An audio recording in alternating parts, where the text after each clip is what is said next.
berdasarkan Undang-Undang Dasar Negara Republik Indonesia tahun 1945, Undang-Undang Nomor 24 Tahun 2003 tentang Mahkamah Konstitusi, sebagaimana telah diubah terakhir dengan Undang-Undang Nomor 7 Tahun 2020 dan seterusnya dianggap dibacakan.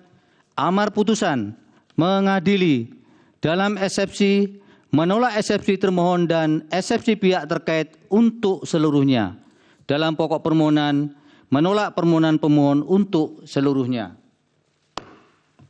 Waktu Indonesia Barat, oleh 8 hakim konstitusi tersebut dengan dibantu oleh Mardian Wibowo, Ahmad Edi Subianto, Yunita Ramadhani, Francisca, Dewi Nurul Sapitri, Dian Kusnul Khotimah, Imade Gede Widya Tanaya, Alifah Ramawati, Agus Niwan Etra, Indahra Karmadaniah, Rahmadiani Putri Nilasari, dan Yunita Nuwulantari sebagai panitera pengganti dengan dihadiri oleh pemohon dan kuasanya, termohon dan kuasanya, pihak terkait atau kuasanya, dan Badan Pengawas Pemilihan Umum.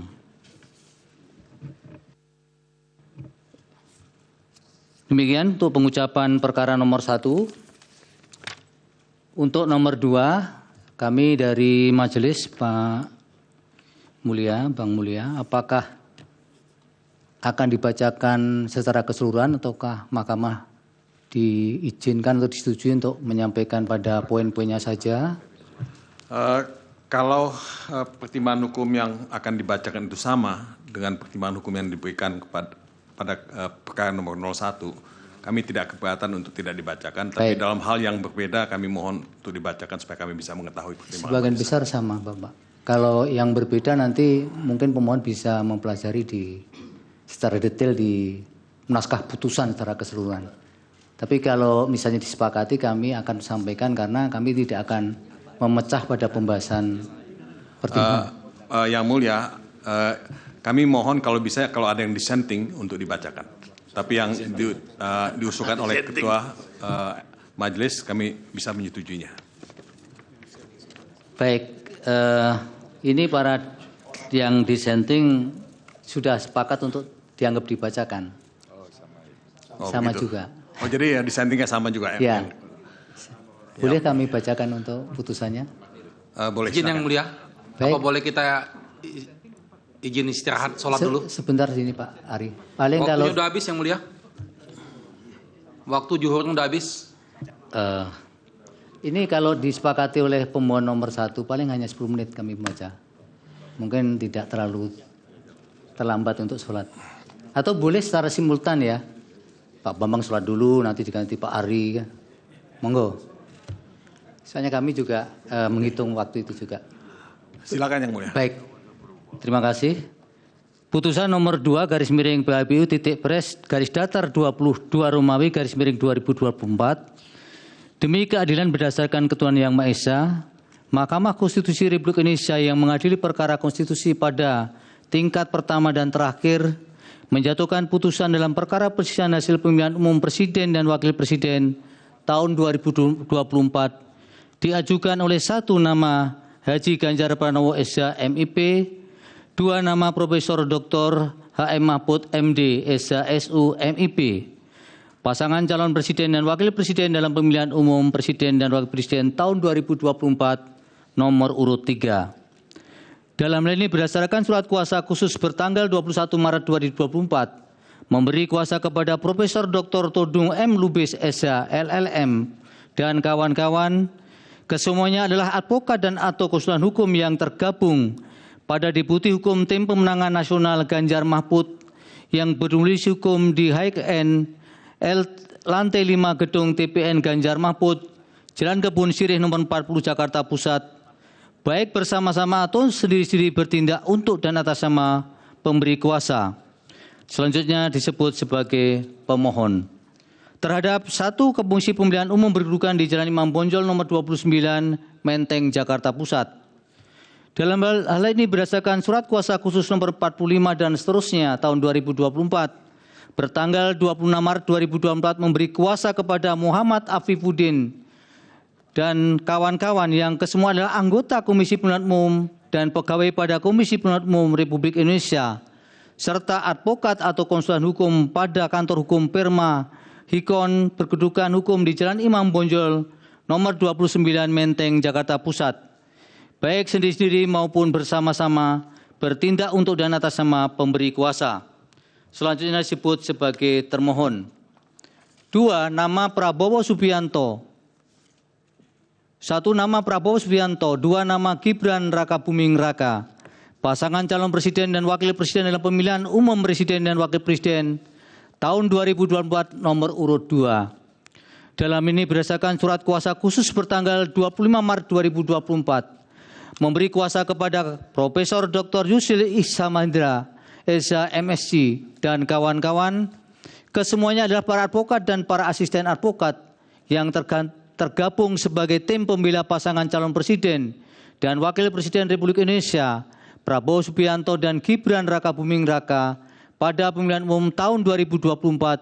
Selanjutnya disebut tim pembela Prabowo Gibran yang beralamat di Sekretariat Tim Kampanye Nasional atau TKN Prabowo Gibran di Jalan Letnan Jenderal S. Parman, Kapling 78 Selipi, Jakarta Barat, baik sendiri-sendiri maupun bersama-sama bertindak untuk dan atas nama pemberi kuasa.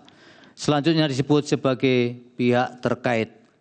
Membaca permohonan pemohon, mendengar keterangan pemohon, membaca dan mendengar jawaban termohon, membaca dan mendengar keterangan pihak terkait, membaca dan mendengar keterangan Badan Pengawas Pemilihan Umum atau Bawaslu, membaca dan mendengar keterangan ahli pemohon, termohon pihak terkait Bawaslu, mendengar keterangan saksi pemohon, termohon pihak terkait Bawaslu, maksudnya dan Bawaslu, membaca dan mendengar keterangan Menteri Koordinator Bidang Perekonomian Republik Indonesia, Menteri Koordinator Bidang Pembangunan Manusia dan Kebudayaan Republik Indonesia, Menteri Keuangan Republik Indonesia dan Menteri Sosial Republik Indonesia, membaca dan mendengar keterangan Dewan Kehormatan Penyelenggara Pemilu atau DKPP, membaca kesimpulan pemohon, termohon pihak terkait dan Bawaslu, membaca keterangan amicus curiae dari petisi Brawijaya atau Barisan Kebenaran untuk Demokrasi, Tim Pembela Demokrasi Indonesia TPDI, dan Pergerakan Advokat Nusantara Perkat Nusantara, Aliansi Akademisi dan Masyarakat Sipil, Tonggak Persatuan Gerakan untuk Nusantara atau TOPGUN, Pusat Kajian Hukum dan Keadilan Sosial Fakultas Center for Law and Social Justice, Hukum Universitas Gadjah Mada, Panji R. Hardinoto, M. Busro Mukodas dan kawan-kawan, Organisasi Kemasyarakatan Dewan Mahasiswa Jusisia Fakultas Hukum Universitas Gadjah Mada, Badan Eksekutif Mahasiswa Fakultas Hukum Universitas Pajajaran, Badan Eksekutif Mahasiswa Fakultas Hukum Universitas Diponegoro, dan Badan Eksekutif Mahasiswa Fakultas Hukum Universitas Airlangga, Megawati Soekarno Putri yang disampaikan oleh Hasto Kristianto, Forum Advokat Muda Indonesia atau FAMI, Yayasan Advokat Hak Konstitusional Indonesia Yakin, Aliansi Penegak Demokrasi Indonesia ABDI, Stefanus Hendrianto, serta Komunitas Cinta Pemilu Jujur Adil KCP Jurdil. Memeriksa alat bukti pemohon, termohon, pihak terkait dan Bawaslu. Duduk perkara dan seterusnya dianggap dibacakan. Pertimbangan hukum. Menimbang bahwa sebelum mempertimbangkan lebih lanjut permohonan pemohon penting bagi Mahkamah untuk menegaskan oleh karena perkara perselisihan hasil pemilu Presiden dan Wakil Presiden aku berkaitan dengan perkara nomor 1 dan seterusnya 2024 karena berasal dari satu peristiwa hukum yang sama, yakni penyelenggaraan pemilu Presiden dan Wakil Presiden tahun 2024, sehingga pertimbangan hukum di dalam mempertimbangkan kedua permohonan diulang dalam kedua perkara tersebut antara perkara nomor 1 dan seterusnya 2024 dan perkara nomor 2 tahun 2024 saling berkaitan dan berkelindan sehingga tidak dapat dipisahkan satu dengan yang lainnya dan merupakan satu kesatuan yang tidak terpisahkan. Oleh karena itu, jika terdapat pertimbangan hukum yang terkesan duplikasi atau redundansi, maka hal tersebut adalah sesuatu yang tidak dapat dihindari oleh Mahkamah karenanya dianggap saling melengkapi antara satu dengan lainnya. Kewenangan Mahkamah dalam eksepsi Mahkamah berkesimpulan eksepsi tidak beralasan menurut hukum dan Mahkamah berwenang mengadili permohonan pemohon. Tenggang waktu pengajuan permohonan, Mahkamah juga berkesimpulan permohonan diajukan masih dalam tenggang waktu yang ditentukan oleh peraturan perundang-undangan. Kedudukan hukum pemohon, Mahkamah juga berkesimpulan bahwa pemohon memiliki kedudukan hukum untuk mengajukan permohonan. Oleh karena itu, eksepsi yang terdapat dalam permohonan aku dianggap tidak beralasan menurut hukum. Menimbang bahwa oleh karena eksepsi termohon dan eksepsi pihak terkait tidak beralasan menurut hukum, selanjutnya Mahkamah akan mempertimbangkan pokok permohonan.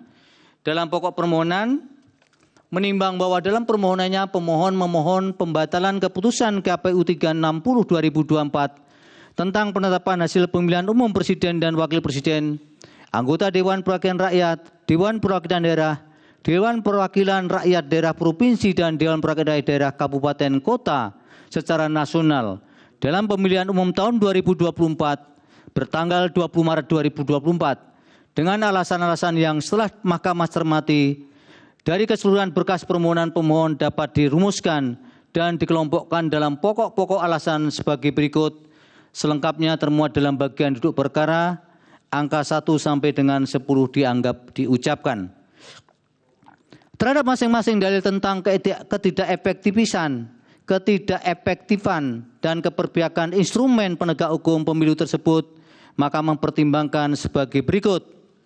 Dalil pemohon mengenai DKPP melindungi termohon dengan cara tidak mengindahkan putusannya sendiri adalah tidak beralasan menurut hukum.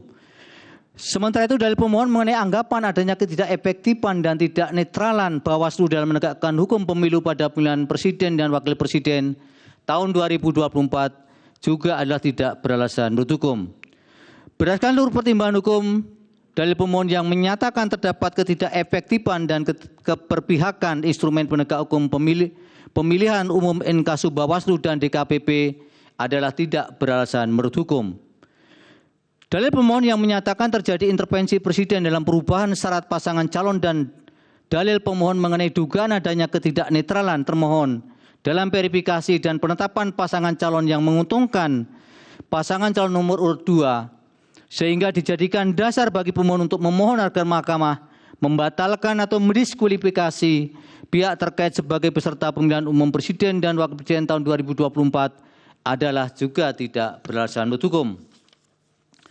Dalil tentang Presiden Joko Widodo melakukan abuse of power dalam bentuk memanfaatkan anggaran pendapatan dan belanja negara atau APBN untuk menjalankan program bantuan sosial yang dipolitisasi dengan tujuan mempengaruhi pemilih untuk pemilihan pasangan calon presiden dan wakil presiden nomor urut 2 tidak beralasan menurut hukum. Dalil pemohon tentang penyalahgunaan automatic adjustment tidak juga Mahkamah berkesimpulan tidak beralasan menurut hukum. Dalil pemohon mengenai peningkatan pesat pembagian bansos di masa pemilu presiden dan wakil presiden tahun 2024, Mahkamah juga berkesimpulan yang sama sebagaimana di permohonan nomor 1 tidak beralasan menurut hukum. Demikian juga dalil pemohon perihal dengan politisasi yang dilakukan Menteri Perdagangan Zulkifli Hasan dan kemudian terjadinya politisasi pembagian bansos secara masif di seluruh penjuru Indonesia selama periode pemilu presiden dan wakil presiden tahun 2024, Mahkamah juga berkesimpulan tidak beralasan menurut hukum.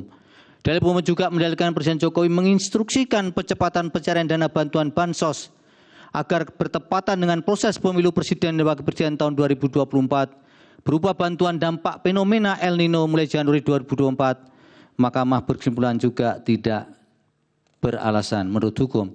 Sementara itu yang terakhir berkaitan dengan penjangkaran atau anchoring ide di masyarakat melalui program bansos pada pasangan calon nomor 2 atau pihak terkait adalah pasangan calon yang didukung oleh Presiden Jokowi juga tidak beralasan menurut hukum. Menimbang bahwa selanjutnya pemohon mendalilkan nepotisme yang dilakukan oleh pemohon Jokowi dan melahirkan abuse of power yang terkoordinasi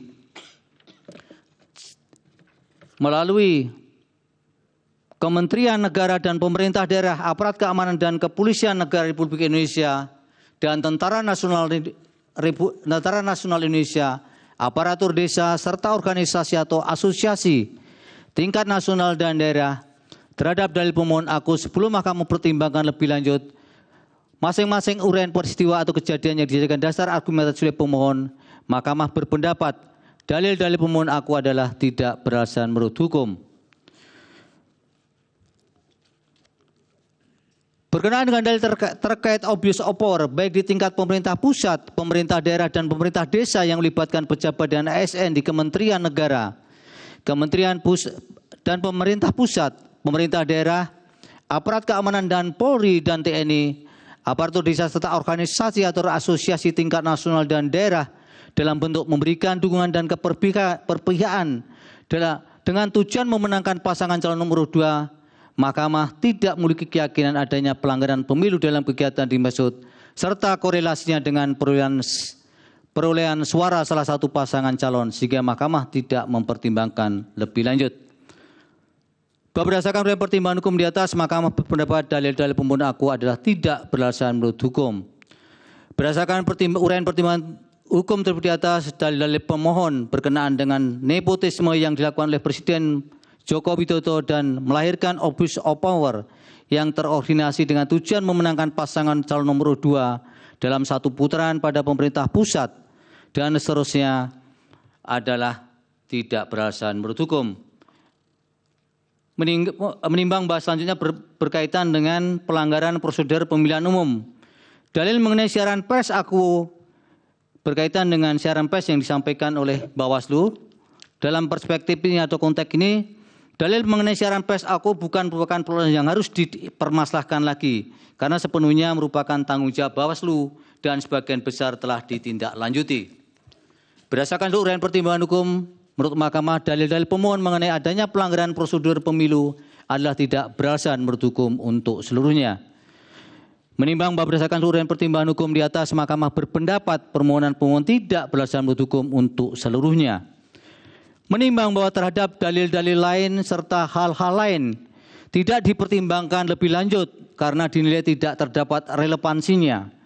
Oleh karena itu, jika masih terdapat fakta hukum dalam persidangan, baik yang didalilkan atau tidak didalilkan oleh pemohon, belum dinilai dan dipertimbangkan, Mahkamah meyakini hal tersebut tidak dapat membuktikan adanya relevansi dengan signifikansi perolehan suara atau hasil yang merupakan prinsip dasar dalam mengungkap persisian hasil tentang pemilihan umum sebagaimana diamanatkan dalam pasal 24C ayat 1 Undang-Undang Dasar 1945. Dengan demikian, putusan yang dijatuhkan Mahkamah aku adalah putusan yang dipandang telah tepat berdasarkan bukti-bukti dan fakta hukum dalam persidangan dan telah memenuhi prinsip-prinsip hukum dan keadilan sebagaimana dimaksud dalam pasal 24 ayat 1 Undang-Undang Dasar 1945. Konklusi, berdasarkan penilaian atas fakta dan hukum sebagaimana diriwayatkan di atas, Mahkamah berkesimpulan, eksepsi termohon dan eksepsi pihak terkait berkenaan dengan kewenangan adalah tidak beralasan menurut hukum. Mahkamah berwenang mengadili permohonan aku. Permohonan diajukan masih dalam tenggang waktu yang ditentukan oleh peraturan perundang-undangan. Pemohon memiliki kedudukan hukum untuk mengajukan permohonan aku. Eksepsi termohon dan eksepsi pihak terkait berkenaan dengan pokok permohonan adalah tidak beralasan menurut hukum. Permohonan pemohon tidak beralasan menurut hukum untuk seluruhnya. Berdasarkan Undang-Undang Dasar Negara Republik Indonesia tahun 1945, Undang-Undang Nomor 24 tahun 2003 tentang Mahkamah Konstitusi, sebagaimana telah diubah terakhir dengan Undang-Undang Nomor 7 tahun 2020 dan seterusnya dianggap dibacakan, amar putusan mengadili dalam eksepsi, menolak eksepsi termohon dan eksepsi pihak terkait untuk seluruhnya. Dalam pokok permohonan, menolak permohonan pemohon untuk seluruhnya.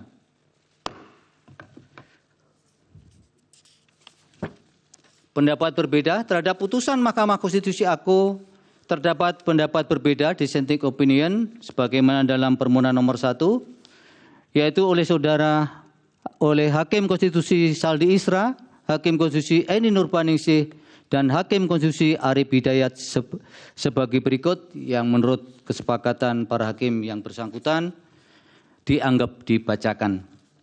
Demikianlah diputus dalam rapat permusyawaratan hakim oleh 8 hakim konstitusi, yaitu Soeharto selaku Ketua Merangkap Anggota, Saldi Isra, Arif Hidayat, Eni Nurbaningsih, Daniel Yusmik Pepoe, M. Guntur Hamzah, Ridwan Mansur, dan Arsul Sani, masing-masing sebagai anggota, pada hari Rabu tanggal 17 bulan April tahun 2024 yang diucapkan dalam sidang pleno Mahkamah Konstitusi terbuka untuk umum pada hari Senin tanggal 22 bulan April tahun 2024 selesai diucapkan pukul 15:11 waktu Indonesia Barat oleh 8 hakim tersebut dengan dibantu Eri Satria Pamungkas, Anak Agung Dian Onita, Radian Primanugraha, Jepri Purkonata Tarigan, Hani Adani, Ria Indriani, Wilma Silalahi, Nur Lydia Stefani Hikmah, Siska Yosepin Sirait, Penny Tripurnamasari,